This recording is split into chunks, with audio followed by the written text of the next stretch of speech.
Pessoal, tudo bem com vocês? Eu sou o Melk Rodrigues e hoje eu vim falar de DEM, O Medo, a segunda temporada da aclamada antologia da Amazon Prime Video.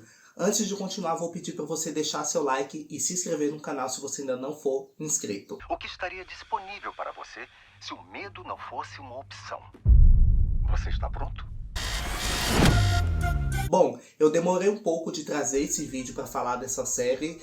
Primeiramente por motivos de que eu estava muito sem tempo, trabalhando com outras coisas. E em segundo lugar também porque eu estava dando um tempo a mim mesmo de absorver cada detalhe dessa série.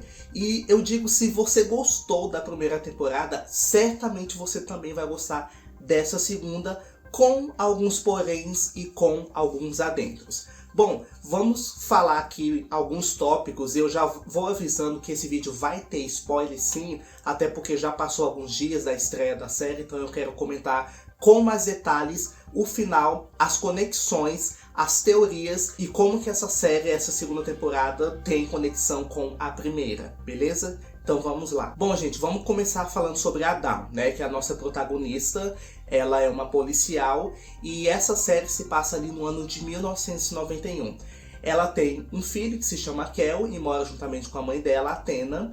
E ela tá passando ali por uma investigação, né, envolvida numa investigação de crimes que tá acontecendo ali na cidade, crimes até então que não tem como ser solucionados. Eu gostei muito desse viés investigativo nessa primeira parte da série. Vou falar primeira parte porque os primeiros 4 episódios levam a gente a pensar que vai seguir só por esse lado, né? Só que depois a gente vê que não é bem assim. Então eu gostei desse lado investigativo. Então eu achei que essa primeira parte da série, ela bebeu muito do diálogo, terror italiano, certo? Aquele terror italiano de descobrir quem é o suspeito de um crime e que tem algum envolvimento sobrenatural ali na área. Assim como na primeira temporada, a gente vê que o racismo, ele continua muito presente aqui. Só que, como eu estava até comentando com meu amigo Rony, na primeira temporada, a gente vê que a família que chega ali na cidade, que é ambientada no ano de 1953, naquela época, o racismo, tipo assim, ele não era considerado, ele não era levado a sério. Tipo, para eles era normal fazer aquilo. Para eles era normal destratar pessoas pretas. E já em 1991, isso já era considerado crime, já estava começando a dar cadeia. Eu não vou dizer que eles pisaram no freio, mas eles deram um pouco mais de sutileza nas questões raciais, mas não significa que não esteja presente. A gente vê em todo momento policiais brancos destratando a Dawn, falando, jogando piadinha, falando isso e aquilo. Ah, tinha que ser uma preta. Ah, é só a gente dar um pouco de poder para uma pessoa preta, ela já quer se achar. Então, tem sim. O racismo continua, o preconceito continua, assim como a primeira temporada, certo? Bom, a Dawn, ela entra fundo nessa investigação e fica naquela coisa, será se essa pessoa, esse criminoso que está cometendo todas essas atrocidades, é uma pessoa humana ou é um fantasma, digamos assim.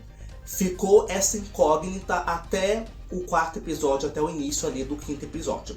Agora vamos para outro núcleo, que é o núcleo do Edmund Gaines. O Edmund, ele é um aspirante artista, certo? Ele quer muito ser ator e ele sonha, obviamente, de fazer um filme, de ganhar um papel de prestígio.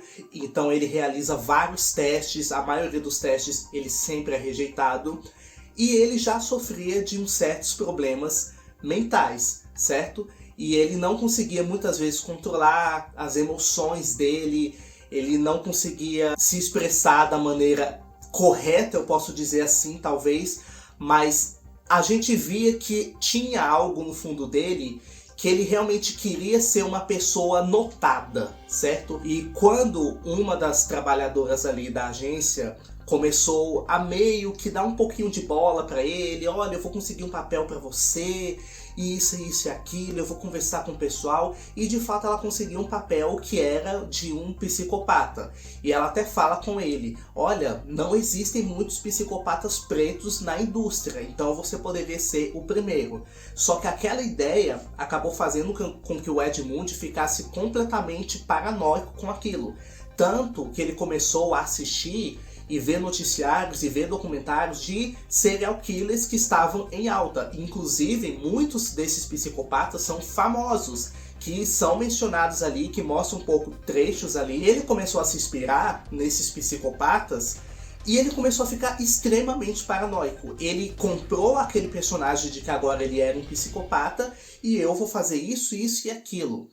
E o arco dele, eu acho o arco do Edmund muito, mas muito forte, muito interessante. Não desmerecendo o arco da Dawn, mas eu acho que o dele tem muito mais bagagem, posso dizer assim. Eu tava assim, eu não digo que achando estranho, mas eu tava tentando entender qual era a conexão dessas duas histórias paralelas, porque a gente tinha o arco da Dawn e a gente tinha o arco do Edmund, e os dois arcos não se cruzavam. Viviam ali separadamente, mas ambos estavam tendo uma balança narrativa muito boa, na minha opinião. Quando a gente descobre que o Edmund tem uma irmã gêmea, que ele estava procurando há muito tempo, e que no episódio, eu não tô lembrando se foi no final do episódio 4 ou se já foi no episódio 5, que a gente descobre que a Dawn, que é a irmã gêmea dele. Eu confesso pra vocês, eu dei um grito nessa hora, porque quando a gente via as duas histórias sendo apresentadas separadamente, a gente até então pensava que as duas histórias estavam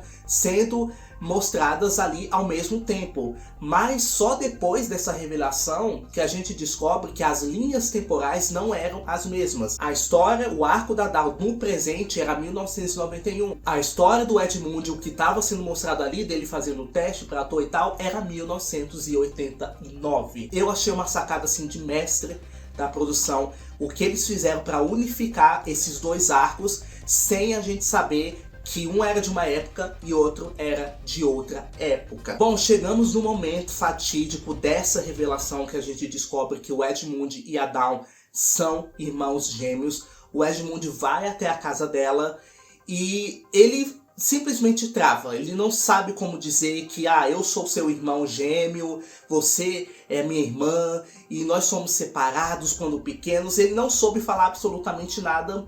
E isso acabou provocando uma certa desconfiança da Dawn.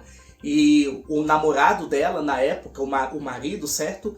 Eles ainda estavam juntos nessa época, convidou ele para entrar, ele começou a ver umas fotos, ele começou a agir de uma forma muito estranha. E a Dawn, como já era policial naquela época, achou muito estranho a reação dele. E falou, olha, sai agora mesmo da minha casa, não volte nunca mais eu quero ver você. E foi aí que o Edmund sentiu toda aquela rejeição, certo? Ele se sentiu muito rejeitado. Quando ele estava fazendo aqueles testes, ele via que um dos cameramen sempre dava risada dele. Em todo o teste que ele fazia, um desses cameramen ficava dando risada dele. Até que um momento ele seguiu esse cameraman até a casa dele e sequestrou ele, torturou ele. E até então, quando a gente viu o que aconteceu nas primeiras mortes ali no primeiro episódio, a gente sempre via sons de estralos, de ossos quebrando e aquela coisa. E até então eu fiquei naquela, gente, não pode ser o Edmund, porque o Edmund, ele estava em outro canto. Uma pessoa humana não conseguiria fazer aquilo, não conseguiria retorcer os ossos de uma pessoa daquela forma. Mas quando o Edmund finalmente leva o cameraman lá para um deserto, antes mesmo de levar para um deserto, ele quebra a perna dele, torta. Eu pensei, cara, não acredito que é ele. Não pode ser ele. Uma pessoa comum não poderia fazer aquilo que ele fez com aquelas outras vítimas. Aí depois sim, ele leva ele pro deserto, termina de quebrar outras partes ali do corpo dele e termina de matá-lo. O Edmund acaba sendo pego. Na verdade, a polícia chega ali no local onde ele está para prendê-lo. E um espírito vingativo, que é um espírito assim que apareceu do nada. Até então, eu vou dizer do nada porque eu achei que essa parte sobrenatural, ela não coube muito bem aqui dentro desse arco, na minha opinião. Eu acho que esse arco sobrenatural aqui não entrou muito bem, mas enfim. Então esse espírito vingativo que se personificava nele, era como se fosse uma personificação do ódio que o Edmund sentia, apareceu para ele e falou, olha, você é fraco assim como eu sou fraco. Se você se entregar a mim, você vai ser tudo, você vai ser uma pessoa forte. Não foi bem com essas palavras que ele falou, mas é só um exemplo. Então, ele acabou fazendo com que o Edmund cortasse a própria garganta com uma faca e quando os policiais entraram, ele já estava morto. Porém, o espírito vingativo assumiu a forma dele e foi vagando por aí. E agora, voltando ali novamente para o arco da Dawn, a gente descobre que a Dawn, na verdade, era adotada, que não era filha legítima da Athena. E a Athena revela isso pra ela com muita dor no coração. Por quê?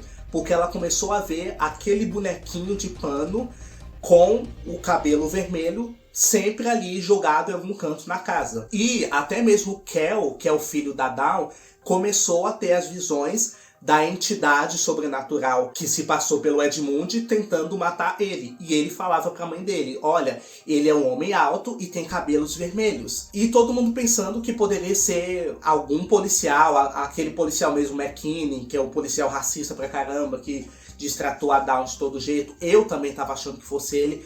Eu jamais, assim, nos primeiros episódios, eu jamais pensei que iria puxar pra esse viés sobrenatural. Eu tava achando que realmente se tratava de um serial killer, certo? Quando finalmente a gente tem essa revelação de que ela não é filha da Athena, a gente descobre que, na verdade, o Edmund foi criado com a primeira vítima da série, que foi a senhora Bernice Mott. E, cara, aqui foi assim, foi tiro após tiro, foi eita atrás de vixe. Os episódios 7 e 8, na verdade assim, os 5, 6, 7 e 8, mas o 7 e o 8 é uma explosão de revelações. E aqui é que entra as conexões dessa temporada com a primeira temporada. A Dawn, ela retorna para o local de origem, ela retorna ali para a casa da senhora Morte. E ela começa a ter visões, como se ela estivesse num plano astral. Ela tá presente ali na casa, mas é como se ela estivesse naquela época. E ela tem a visão da mãe biológica dela chegando com os gêmeos, com ela e com Edmund no colo, entregando os dois para a senhora Morte. Ó, eu vou entregar eles aqui para você, porque eu não posso criar eles.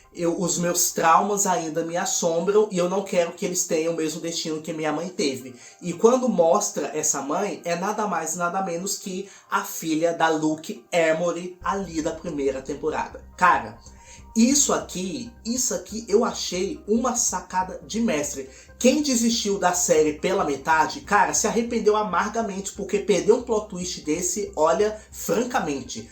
Eu nunca, mas tipo, jamais iria imaginar que essa série acabaria tendo uma conexão ali com a primeira temporada. Então a gente até vê alguns flashes ali, alguns flashbacks do que aconteceu com a filha do Emory naquela época. Aquela cena bizarra dela pegando a tinta branca e falando que, olha, agora eu sou branca, agora eu posso ser da galera. E isso, gente, uma das cenas mais perturbadoras da primeira temporada, tirando a do gato no saco, né? Essa daí...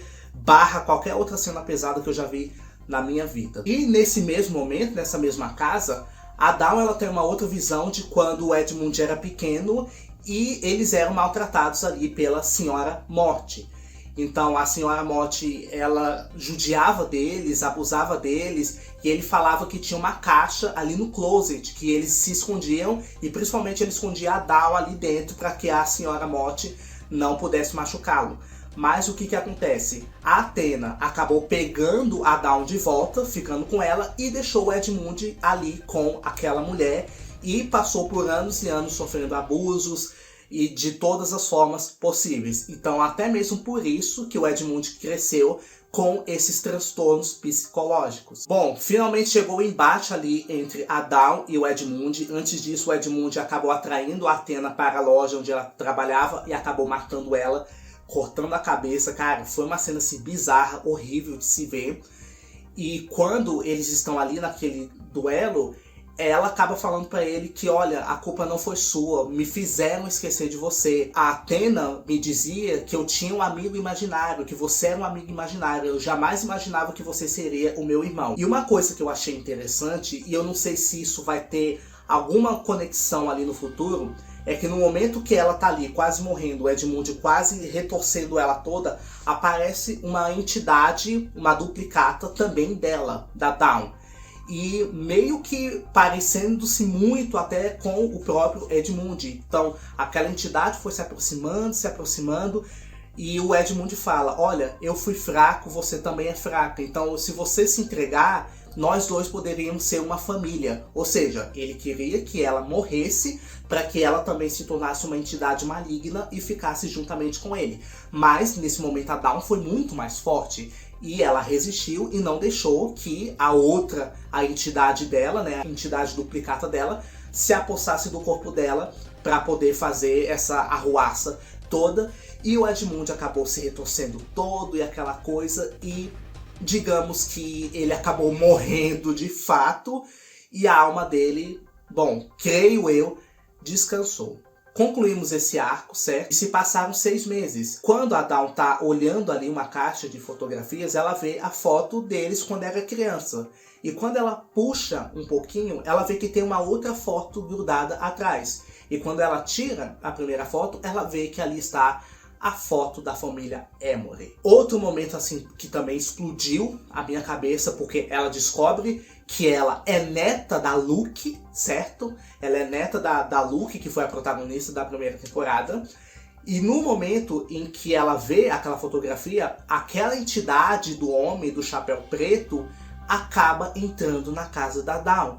E sobe as escadas e começa a assoviar e aquela coisa, e chega lá no quarto e fala o que você vai fazer, aquele jeito macabro dele.